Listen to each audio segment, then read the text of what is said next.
பாலியல் தொல்லை, மாமனார் கழுத்தை அறுத்து கொன்ற மருமகள்.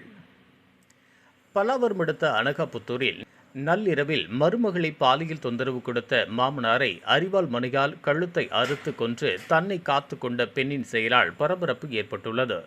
பல்லாவரம் அடுத்த அனகாபுத்தூரை சேர்ந்த 28 வயதான பெண் மீனா, அவரின் கணவர் மணிகண்டன் உடல்நிலை சரியில்லாமல் கடந்த 3 மாதங்களுக்கு முன்பு இறந்துவிட்டார்.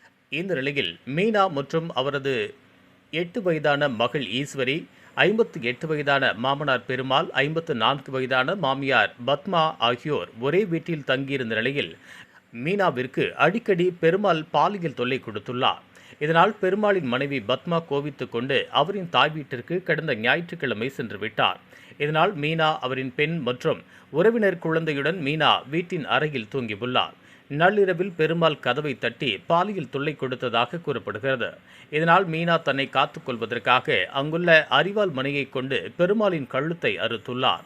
இந்த சத்தம் அக்கம் பக்கத்தினருக்கு தெரிந்து சங்கநகர் போலீசார் நேரில் சென்று பெருமாளின் பிணத்தை கைப்பற்றி செங்கல்பட்டு அரசு மருத்துவமனைக்கு அனுப்பிய நிலையில் மீனாவிடம் விசாரணை செய்து வருகின்றனர்.